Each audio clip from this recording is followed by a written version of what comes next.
innovation for close to 2 decades now. Would you want to paint a picture for us so that we get a better understanding of where we are at right now? Yeah, I mean, obviously, I've worked in this space a long time. I started off, in the very early days with companies like, Formnet and Africa Online, connecting the first internet users like almost 25 years ago, if you can believe that. Mm-hmm. And of course, I can't, but it's okay. Yeah. I always like to say people he looks like us. 34, 35. Right? Yeah. Oh, that's a nice compliment. Yeah. And he's like 2000. I'm like, huh? To what? 15 years ago? 25, You know why that is? 20, You know why that is? Because I support Arsenal. Oh, yeah. Oh, God. Yeah. I support Arsenal. This message has been Money proudly has brought to been you poured. But you're talking. Yeah. So you can imagine, 25 years, give or take, connecting people on modems, with the, telecoms lines at Kenya Post and Telecoms. Mm-hmm. And you've got to imagine those days it was sort of almost an elite service. Very few people could afford it and so forth. Mm-hmm. And I think you had sort of key moments in time. And I think mobile was the first one. So mobile devices proliferated. And then we had the very first early moments of the internet. We had what they call the GPRS internet, which was very slow. Then we got the 3Gs and so forth. And I think another key moment there was the smartphones. Because you got to remember in Africa and Kenya, the majority of people could not afford, a laptop or a computer. Mm-hmm. So smartphones became and continue to be the most prolific device in accessing and using the internet across the continent. Mm-hmm. And more so in Kenya, you find that when you look at the continent, you'll see that sort of Kenya, Nigeria and South Africa, sort of the epicenters with Egypt in terms of internet penetration, internet behavior, and also, of course, investments and stuff in areas like fintech and stuff. Mm-hmm. And then another key moment was when obviously we got the fiber cuts. And as you know, this weekend we've all suffered. Yeah. Oh, my goodness. The landing of the fiber was like literally to such a milestone because now we had this sort of high quality, world-class internet access. In fact, I remember sometimes in the trips I used to have in the early years, I'd go to South Africa for a lot of events, and the speed and the quality of our internet in Kenya was clearly better than South Africa, which was like unbelievable. And of course, in terms of pricing and expense of data in South Africa compared to Kenya, we don't Much more spend, affordable, It's much more affordable. And of course, the big, elephant in the room, which is Safaricom. This is an organization that has been very, very key, not just through M-Pesa, which, essentially is our primary, digital payments platform, but also in terms of how they managed to spread their network across the country to some of the most, remote areas so that people can actually get online. So as you all know, I think November 2022 was the milestone moment, right? So AI has been around, the Googles and Facebooks have been using it in the ad platforms. They've been using it in the way that, autocomplete when you're doing your stuff on, email and stuff. But the transitional moment between AI and generative AI was, the announcement of ChatGPT in November 2022. And what is remarkable is that it went from 0 to 100 million users in less than 2 months. This has never happened before. Number two, in order to do AI, or rather generative AI, you need to have certain types of processors, which are called GPUs. There's a company called NVIDIA, run by a guy called Jensen Huang, right? And NVIDIA, maybe if you've heard the name before, they do the GPUs that people put in their computers for gaming. But that technology is interesting because it was able to be sort of repurposed to create processors that do what they call massive parallel processing, meaning that it's able to do many things that a normal CPU cannot do. With that technology, it's able to predict the next outcome. So you put in a question, it predicts the outcome. Now, Jensen Huang, who builds these processors, and the company now is one of the biggest in the world. I think at some point it was worth $2.2 to $2.3 trillion because of just how incredible their technology is. Said the generative AI moment, rather AI itself, is going to be bigger than the internet. Now, my entire career has been built on the internet since the earliest days. There's nothing bigger than the internet in my mind, all right? My entire career, and I'm a graybeard now. But the point is, when Jensen tells you that, then you got to ask yourself, okay, so if it's going to be bigger than the internet, what are we doing about it, all right? And of course, you can see the race now. Google's out there with Gemini. There's another one called Claude from a company called Anthropic. So the platforms are sort of proliferate everywhere. But the key challenges to AI are very simple. Number one, is it ethical in the way that it operates? Meaning that many AIs can easily be sort of used for the wrong things.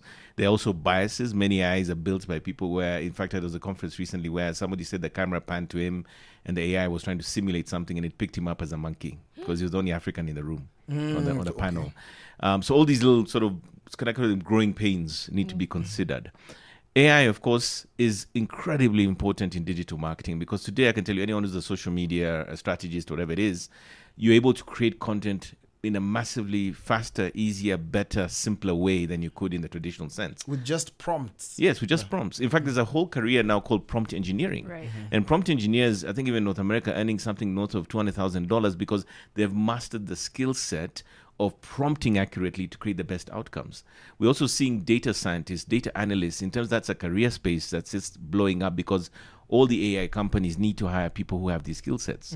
And in doing so, you'll actually find that even Africa is kind of paying the price because our best data scientists are getting snapped up by the Metas and so forth, who are now going to North America, Europe, and all this. But there is huge career opportunities. But as we look at AI, I think the thing is that probably has most people concerned is the potential for job losses. Okay, I was at a conference last week. It was an insurance conference. It was an AI conference. They showed us an AI that calls you. Okay, this is not chit chat. It calls you and tells you, hey, I want to talk to you about renewing your policy. Can you first of all verify yourself? Not a human. You put a prompt on your phone. I know who you are. The next thing, it's renewing your insurance policy, including taking your M-Pesa payment. There was no human involved in that thing. It works 24/7. It works 24 hours a day. And guess what? If it's an employee, that employee is costing you just a few shillings a day, perhaps. Yeah. So there are going to be job losses. But here's the thing. You're not going to lose your job to an AI. You're going to lose your job to a person using AI. True. That's the thing. Because AI augments your capability and your performance and your productivity as a human. And new jobs, as I mentioned earlier, are going to emerge because of AI. So just like people who were fighting the tractor when it was first introduced because they thought they're going to be job losses and what's going to happen to their cows that pull the plows, we moved through ahead because we realized that actually that increased productivity, and that means as a farmer you focus on other things. And I think we're kind of that moment where people are fighting, there's nostalgic, but it's just going to change everything because it doesn't respect the status quo. So Influencer marketing and personal branding. How do we leverage these things? And is influencer marketing, at a place where it's, I don't even want to say a legit career because it already is, but are we about to hit maybe like an inflection point where influencer marketing becomes, I don't know, bigger than almost traditional marketing? Some of Yeah. So, I mean, case in point, look at, say, the CEO of Apple, right? He's got like 14 million people on Twitter. Apple itself, I think, has 2.5 million people on Twitter. Wow. So what is that saying? The personal brands are bigger than the sort of the business brands, right? And what it means is that people are looking for voices. They're looking for, they call key opinion leaders, somebody to guide me, somebody to inform me, somebody to entertain me, somebody to educate me on things in the world. Yeah. And that's what influencers in the typical sense are. So they are the people who build an audience on the strength of content that resonates with a specific tribe or audience that sort of finds that content or information valuable in one way or another. And I think, if anything, influencer marketing is going to get bigger because people are very skeptical of brands when they say that this is wonderful, fantastic, and awesome in the conventional sense versus an individual who seems to be authentic and is able to sort of capture the moment in a more refreshing and interesting way. And I think just earlier we were talking to you guys about MKBHD. He's like the biggest tech blogger in the world. I think he's got 50 million plus on YouTube, and he moves markets. When he says a product is bad, the company that created the product sees sales drop. Now that's what they've become. So they become almost this virtual billboard, this personal advisor, this trusted source of information, at least in the ideal sense.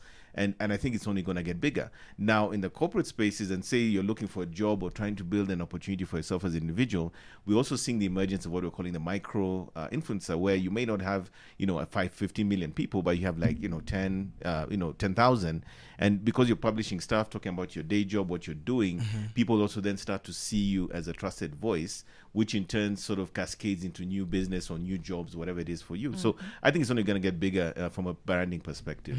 There's one question, it's off the book, but I really like to know, there's a mismatch in what people are studying in school and what they get in the market. How best can you advise someone who is maybe making that transition, maybe from school and getting into the job market? It kind of comes back to what I said earlier, right? You go online, search, find the solutions. Because again, even we find that we struggle with that at .savvy, where you're hiring somebody that's brand new to the employment space. They don't know anything from anything. And it's going to take you probably 6 months to a year before they're up to speed around the focus areas.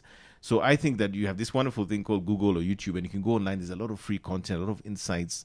that you can actually teach yourself and learn stuff from there. And I think it's just about the intent and the interest of that individual to go and find that stuff. And then where there's sort of skill gaps and so forth, I think one of the wonderful that's happening in the country is that, you have places like Moringa School, you have ALX, providing very affordable, training opportunities around the latest tech skills, the latest tech platforms. And if you can't do that, you can go to places like Udemy, Coursera, where you spend a few dollars and you can take an online course and even get a certificate.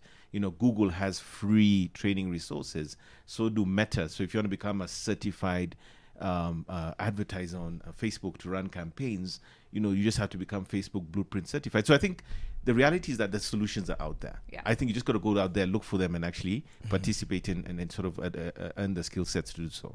I just realized I've been saying it wrong this entire time. I've been saying Coursera now. But thank you so much for all the insight, Moses. It's been amazing having you. Let us know how we can connect with you on socials as well as with your work, where we can find you as well. Yeah, great. So our company, Savvy, we've been around a long time, over 20 years in the digital marketing space. We service, private and public sector organizations, building websites, social media and stuff. You can go to .savvyafrica.com. So that's DOTSAVVY Africa.com. And of course on social medias, etc. On my side, I have my blog at moseskemibaro.com, where, I've been writing for over 17 years. My podcast, which is really my passion project, and it's called Pure Digital Passion, just had 100 episodes, winning just like Congrats. Arsenal. Just winning like Arsenal. And that's just, if you go to Spotify or Apple Podcasts, just look for Pure Digital Passion with me, Moses Kemibaro. Well, it's been a minute since I met someone who loves tech this deep, and of course Arsenal, who loves Arsenal even this much, deeper than tech. Thank you so much for creating time to be here with us. We always give people something called Makofi Kaolomide. More like an appreciation for waking up in the morning. It's not easy, and for sharing the golden nuggets, and also for 100 episodes. That's really amazing on your podcast.